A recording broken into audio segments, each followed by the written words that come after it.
एक बार फिर आप सबका बहुत स्वागत कहानी कुर्सी की। मैं हूं सौरभ आपके साथ और हर्षवर्धन त्रिपाठी जी, विजय त्रिवेदी जी, प्रोफेसर संगीत रागी जी और समीर चंगोगंची हमारे साथ हैं। सर बहुत स्वागत है इसे आपको फिर। अब ट्रंप जो है ग्रीनलैंड की रट लगाए हुए हैं आजकल। वो यूक्रेन की तो बात ही नहीं करते, छोड़ ही दिया है उसको बेसहारा उन्होंने। अब वो कह रहे हैं कि मुझे ग्रीनलैंड चाहिए। अब वो ये रोज कह रहे हैं और इनके साथी क्या कह रहे हैं जो इनके इर्द गिर्द लोग हैं कि टेक ट्रंप सीरियसली। कि ट्रंप अगर मादुरो को चेतावनी दी थी वेनेजुएला में, नहीं माना, उठा के ले आए। अब ईरान को भी चेतावनी दे रहे हैं, देखना कुछ करेंगे। और ट्रंप ने कहा मुझे ग्रीनलैंड चाहिए तो चाहिए, वो लेके रहेगा। और ट्रंप रोज इस बात को दोहराते हैं कि मान जाओ तो ठीक, नहीं तो मुझे तो चाहिए ही। क्यों? मैं नहीं लूंगा तो चीन और रशिया कब्जा कर लेगा, तो मुझे इसलिए चाहिए। अब ये बात उन्होंने फिर आज दोहराई है, तो मैं आपको वो बात नहीं सुनवा रहा हूं क्योंकि वो रिपीटेटिव है। उन्होंने एक नई बात बोली। अब आप ये सोचिए इसका जवाब में हो क्या रहा था। कल हमने आपको बहुत सारे यूरोप के लीडर्स के बयान सुनाए थे जो कह रहे थे भाई क्या ऑप्शन है हमारे पास, अगर ट्रंप फौज भेज दे तो हम क्या करेंगे, हम लड़ाई लड़ेंगे। ट्रंप भी नेटो का हिस्सा, मतलब अमेरिका भी, हम भी नेटो का हिस्सा, तो नेटो आपस में लड़ेगा या अमेरिका नेटो से लड़ेगा या यूरोप नेटो के कुछ देश जो हैं वो अमेरिका के साथ हो जाएंगे, तो ऐसी लड़ाई होगी, क्या होगा। वरना फिर झुक जाओ ट्रंप के सामने, जो ट्रंप कह रहा है मान लो। उसके लिए डेनमार्क तैयार नहीं है जिसके कब्जे में ग्रीनलैंड है। तो ये सारी भूमिका बनी हुई है। आज ट्रंप ने नेटो पर बड़ी साफ साफ बात कह दी। ट्रंप ने ये कह दिया कि सवाल हुआ कि आप नेटो को कॉम्प्रोमाइज करने के लिए तैयार हैं, क्या आप इस बात के लिए भी तैयार हैं कि अमेरिका नेटो छोड़ देगा। तो उसने कहा कि मेरे बगैर नेटो है क्या, मैं आज छोड़ दूं तो नेटो खत्म, मैं हूं तो नेटो है, वरना कोई बात ही नहीं। लेकिन सवाल भी यहां तक पहुंच गया और जवाब भी आ गया कि क्या अमेरिका नेटो छोड़ने के लिए तैयार है। सुन लीजिए। I'm the one that saved NATO. I'm the one that got them to pay 5.5% of GDP. Wait a minute. It was 2% and they didn't pay. Now they're paying 5%. I'm the one that saved NATO. You wouldn't have NATO if I weren't president. Would you pull the U.S. out of NATO? Would you consider doing that?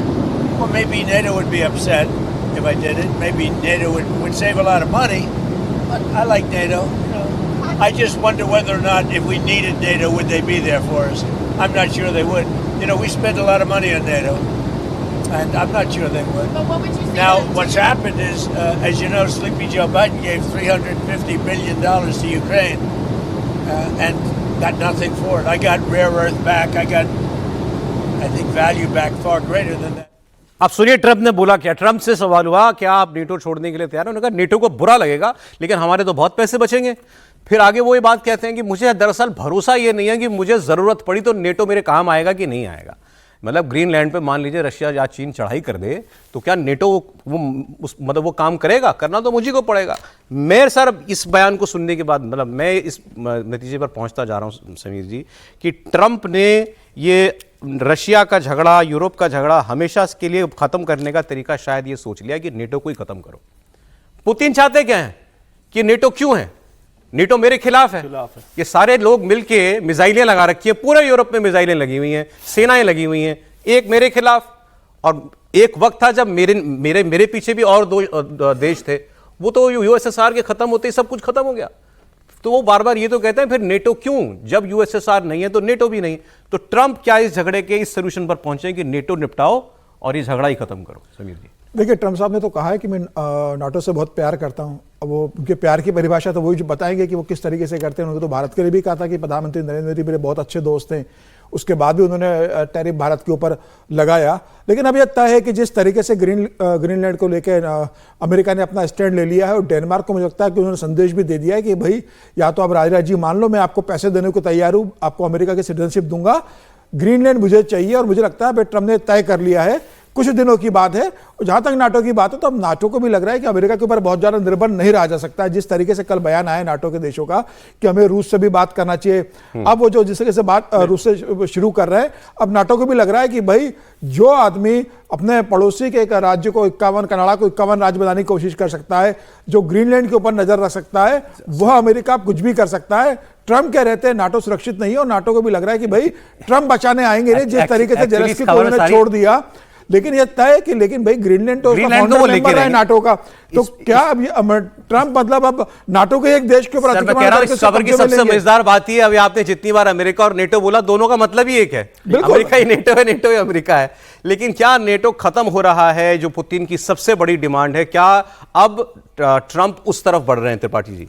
नहीं, मुझे लगता है कि इसमें जिस तरह से Ukraine परिदृश्य से गायब हुआ है, तो कहीं ना कहीं ये लगता है, और शायद वो अभी हमको वैसे ना समझ में आ रहा हो, लेकिन जो जहाज पकड़ा था उन्होंने रशियन फ्लैग वाला, उससे तो दोनों नागरिकों को छोड़ दिया बाइज्जत, उसको तो नहीं रोका। रशिया ने साफ साफ धमकाया था कि हमारे नागरिकों को छोड़ दीजिए, नहीं तो ये युद्ध की तरफ जाएगा। अमेरिका ने छोड़ दिया।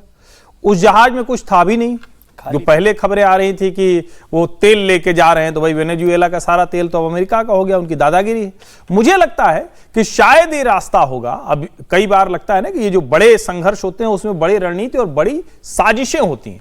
न ट्रंप इस पर कुछ बोल रहे हैं, न पुतिन इस पर बोल रहे हैं, और अगर ये नहीं बोलेंगे तो बेचारे वो क्या है जो हमारे वो टी शर्ट पहन के घूमते रहते हैं, जो युद्ध लगाए बैठे हैं, अरे वोल्दोमिर जेलेंस्की। अब वोल्दोमिर जेलेंस्की साहब करेंगे क्या? वो तो किसी लायक रह ही नहीं गए। हम लोग बात कर रहे हैं कि डेनमार्क क्या करेगा, यूरोप क्या करेगा, यूरोपीय यूनियन पूरा अरे ये बेचारे क्या बात ही नहीं हो रही, इनकी बात ही नहीं हो रही। तो मुझे लगता है ये हो सकता है, और अगर नेटो डिसमेंटल हो रहा है या कहें कि वीक हो रहा है, पावरलेस हो रहा है, तो इसका सीधा सा मतलब होगा कि ये लड़ाई यहां इस तरह से हमेशा के लिए खत्म, बिल्कुल खत्म, और शायद ये झगड़ा यूरोप और रशिया का हमेशा के लिए खत्म हो जाए। अच्छा, इस पे आगे बात आप करेंगे।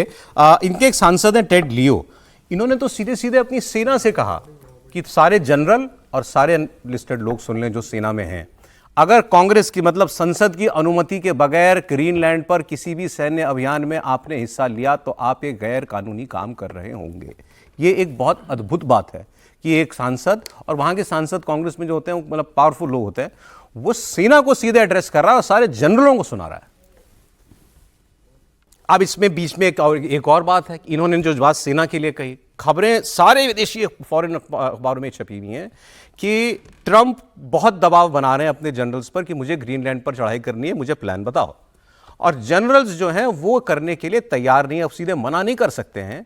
लेकिन एक अखबार में, शायद न्यूयॉर्क टाइम्स में किसी में लिखा हुआ था, एक जनरल को का नाम लिए बगैर लिखा था कि ट्रंप एक 5 साल के बच्चे की तरह जिद करते हैं, वो बच्चे की तरह जिद कर रहा है कि मुझे ग्रीनलैंड चाहिए, और जनरल्स इस बात को समझ रहे हैं कि ये काम गलत है क्योंकि आप नेटो के खिलाफ जाओगे। तो वो उनको उलझाए में, जो अभी आप टैंकरों वाली कहानी बता रहे थे ना, उस अखबार में यही लिखा था कि इनको फिर ये वो कहते हैं कि अच्छा पहले टैंकर पकड़ लेते हैं, अभी ये वाला रास्ता, कभी ये वाले काम कर लेते हैं, ताकि किसी तरह उस आदमी को सीधे हम वो काम करने से रोक दें। अब एक सेनेटर है इनके, थॉमस रॉलैंड, इन्होंने यही बात कही। इन्होंने कहा एक जनरल मुझे इस वक्त अमेरिका की सेना का बता दे जो इस प्लान से सहमत हो कि ग्रीनलैंड पर चढ़ाई करनी चाहिए। एक जनरल इसके यहां कंधे पर स्टार लगाओ, वो कह दे कि ये काम ठीक है ग्रीनलैंड पर चढ़ाई करने का। मतलब सेना भी नहीं चाह रही है, तब भी ये काम करना चाह रहे हैं ट्रंप। सर ट्रंप की हालत समझिए कि इनकी वो डायरेक्टर ऑफ नेशनल इंटेलिजेंस हैं तुलसी गबार्ड, उनको व्हाइट हाउस के गलियारों में भी वो खबर शायद किस अखबार की है पढ़ रहा था कि उनको डीएनआई अब कहा जाता है do not invite, do not invite, director of national intelligence. अब आप सोचिए ऐसे तो देश चल रहा है। नहीं, बट इनकी पार्लियामेंट, इनकी सेना नहीं चाह रही जो काम करना ट्रंप, वो उस काम पे बाधा है। तो अमेरिका में ज़्यादातर लोग रूल्स के साथ चलने वाले लोग हैं, एक डेमोक्रेटिक कंट्री है, वहाँ पर सब बातें होती है। लेकिन आपने कहा कि वो ट्रंप साहब 5 साल के बच्चे की तरह से जो उन्होंने बताया डेली मेल में वो खबर, डेली मेल में वो खबर छपी, लेकिन 5 साल के बच्चे जैसा नहीं। 5 साल के बच्चे को तो समझा सकते हो, वो जिद करता है लेकिन समझा सकते हो, चाटा भी मार सकते हो, चाटा भी मार सकते हो। ट्रंप साहब के साथ कुछ भी नहीं हो सकता, न समझा सकते हो। और मुझे लगता है कि वो ये जब इससे पहले हम ईरान की बात कर रहे थे, तो इसलिए मैंने कहा कि अभी पहले वो ग्रीनलैंड पर हिसाब करेंगे। ईरान से पहले ग्रीनलैंड कैसा? ईरान से पहले करेंगे ग्रीनलैंड, क्योंकि ग्रीनलैंड तो उनको हासिल करना ही है, उस पर वो काम करेंगे। और नेटो से अलग हो जाएंगे? नहीं, और ये जो आप कह रहे हैं कि नेटो से अलग होंगे कि नहीं, ये तो नेटो को तय करना है। ट्रंप साहब को तय नहीं करना है, नेटो को तय करना है कि अमेरिका के साथ रहना है कि नहीं रहना है, क्योंकि उसकी बहुत सारी चीज़ें अमेरिका के साथ जुड़ी हुई हैं। उसके बिना उनका वजूद वैसे भी कोई बहुत बड़ा नहीं है। और ये बात ठीक है कि यूएसएसआर की वजह से नेटो बना, लेकिन क्या नेटो के देश यूएसएसआर रशिया के साथ जा सकते हैं? मुझे नहीं लगता कि ऐसा जाएंगे। आप सोच लीजिए ना, स्थिति क्या है कि अमेरिका ने जितना यूक्रेन का साथ दिया तब तक वो खड़े थे। आज यूक्रेन को कोई अमेरिका ने, ट्रंप साहब ने मना कर दिया है, तो कोई पूछने वाला भी नहीं, कोई बात भी हम नहीं कर रहे। अकेला रशिया जो है उन पर लड़ाई लड़ रहा है। हाँ। तो इसलिए मुझे नहीं लगता कि नेटो इसमें कोई बहुत बड़ी, एक तो यूरोपियन यूनियन की जो कंट्रीज हैं वो बहुत छोटे छोटे कंट्रीज हैं, जिनकी खुद की कोई हैसियत उस तरह की नहीं है, सैनिक शक्ति तो कोई उस तरह से नहीं है, इवन पूरा यूरोपियन यूनियन जी देखा जाए तो वहां नहीं है। ये ट्रम्प साहब के तय करना है, और नाटो उसको कैसे मानता है कैसे नहीं मानता, क्या रास्ता निकाल सकता है, वो मैं अलग आपको बात है। बताता हूँ यूरोप क्या कर रहा है, नेटो कंट्रीज को सब क्या कर रही है, वो सारी खबरें कल से आई हुई हैं। पूरा यूरोप डिस्टर्ब्ड है इस वक्त, परेशान है यूरोप के सारे देशों के नेता। तमाम छोटे बड़े देश अब काट ढूंढ रहे हैं क्या करें। मान लो सेना भेज दे तो क्या करेंगे, ट्रम्प सेना भेज दे तो ब्रिटेन ने फ्रांस और जर्मनी से बात की है, ये खबर छपी हुई थी।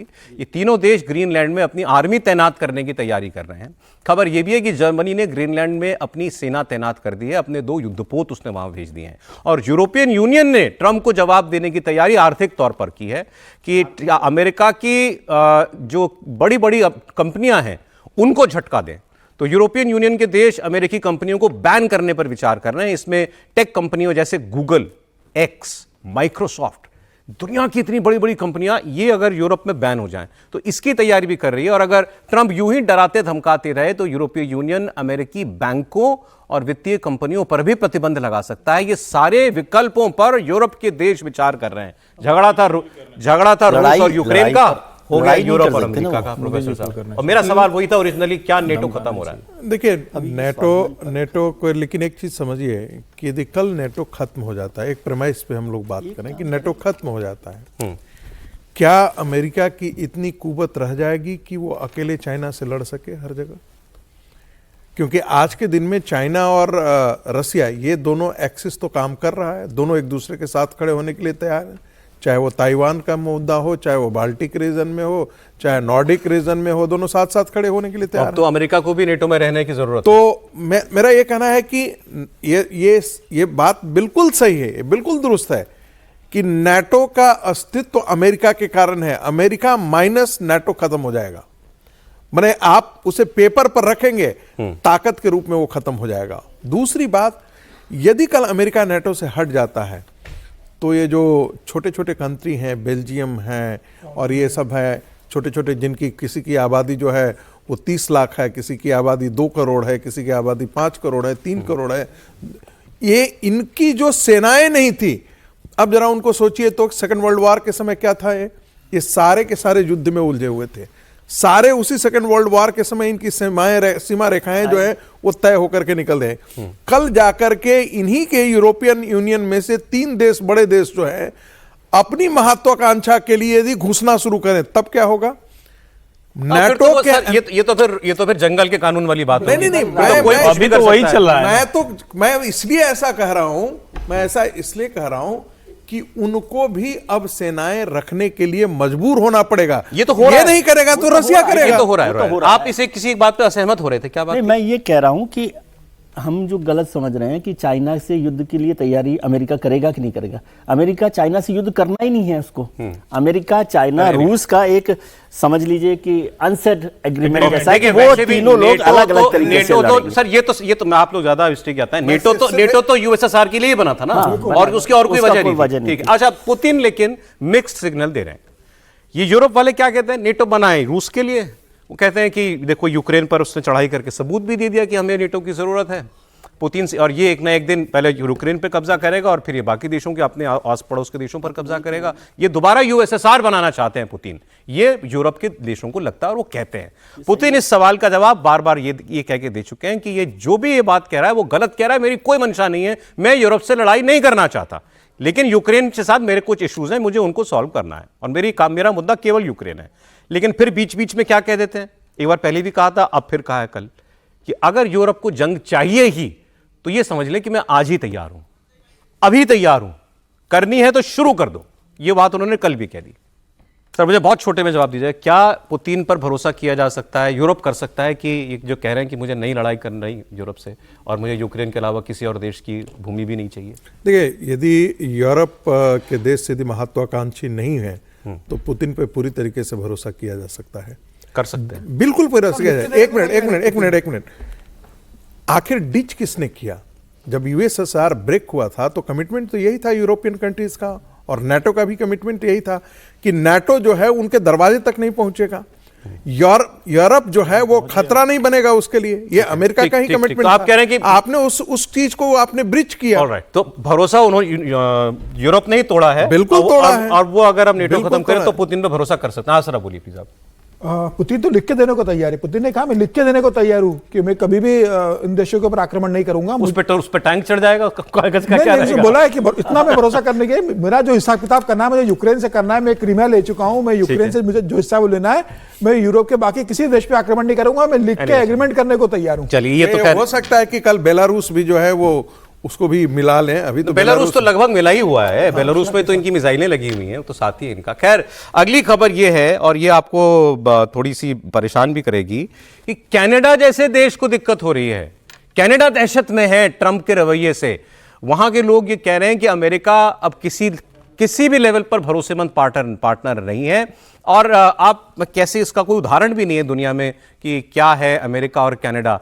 मैं भारत और नेपाल भी नहीं कह सकता, भारत और भूटान कह सकते हो आप थोड़ा थोड़ा। भूटान में नहीं कह सकते भाई इतने ये एक ही हैं, ये एक ही हैं। भाई, उनकी तो डुअल सिटीजनशिप जैसा है, उनके रूल्स वही लगते हैं, वहां से वहां के ड्राइविंग लाइसेंस हो जाता है, सब कुछ है। उस देश को लगने लगा है कि ये कल को इसकी नजर आज ग्रीनलैंड चाहिए, कल को ये हमारे पास आएगा। कि अब ये ट्रंप ने तो पहली बार जब मुलाकात हुई थी उस वक्त के प्रधानमंत्री कनाडा के, तो उन्होंने कहा था कि ये हमारे 51वें राज्य के वो हैं, गवर्नर बनेंगे, हमारे 51st स्टेट के गवर्नर। गिनती तो ये होनी चाहिए। सर सुनिए, कनाडा को डर है, और वहां की खबरें आ रही हैं कि वो लोग इस बात के स्काट वो भी सोचने लगे क्या करें। उनका 70% व्यापार अमेरिका से है, 70% एक्सपोर्ट्स क्या पूरे कनाडा के अमेरिका के ऊपर है। अमेरिका चाबी बंद कर दे तो गाड़ी ना चले कनाडा के अंदर, ये हालात हैं। और अब वो डर रहे कि सच में कहेगा हमसे तुम हमारे राज्य बन जाओ यार एक दिन। क्या रखा है अलग रह करके, क्या है बॉर्डर पे, कागज पे तो है।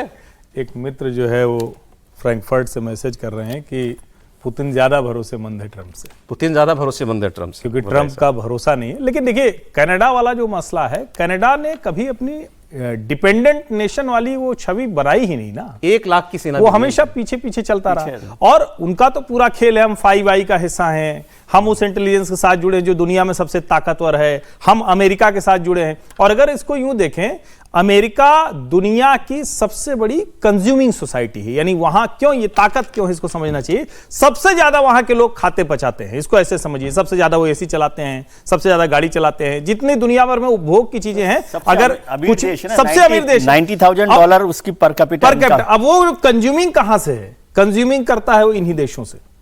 कमाल की बात यह है, इन देशों को उसने परमानेंट अपना पार्टनर बना लिया, डॉलर के तौर पर, ट्रेड के तौर पर। जिसको ये देश समझते थे कि हमारा तो 70% है, हम तो अमेरिका हमारा क्या कर लेगा, अब वो कह रहा है कि हम बंद कर देंगे तो तुम खत्म हो जाओ।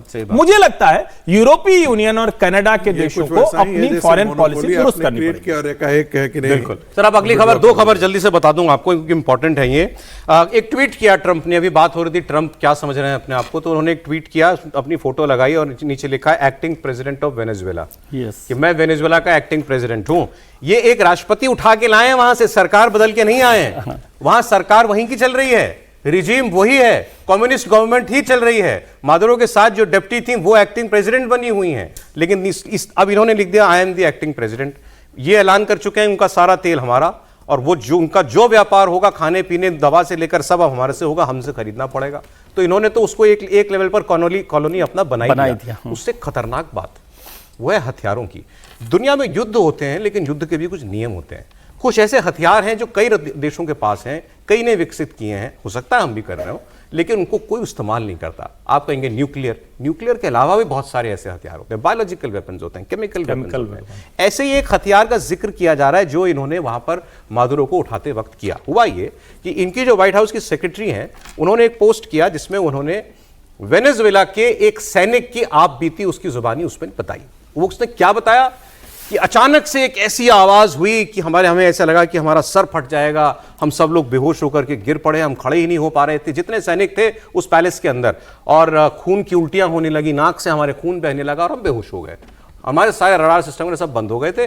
केवल 20 लोग भेजे थे अमेरिका ने, केवल 20, उनमें से एक को भी खरोंच नहीं आई, और मादुरो को उठाया और ले आए। अब वो हथियार क्या था, तो अब ये बताया जा रहा है कि वो कोई सोनिक हथियार था, एक साउंड, अब साउंड आप सोचिए 150 160 डेसिबल की साउंड अगर आ जाए कहीं, या हम स्पीकर में कभी कभी तेज आवाज आ जाती है तो हम ऐसे कान पकड़ लेते हैं, ये जेट इंजन से भी तेज आवाज है। सुपरसोनिक जैसे बोलते हैं ना, तो शायद इन्होंने ऐसा कोई इस्तेमाल किया है, इसको कहा जा रहा है इलेक्ट्रॉनिक ट्रांसड्यूसर, जिससे कोई साउंड वेव छोड़ी जाती है, ऐसा कोई हथियार। सर ये जायज है?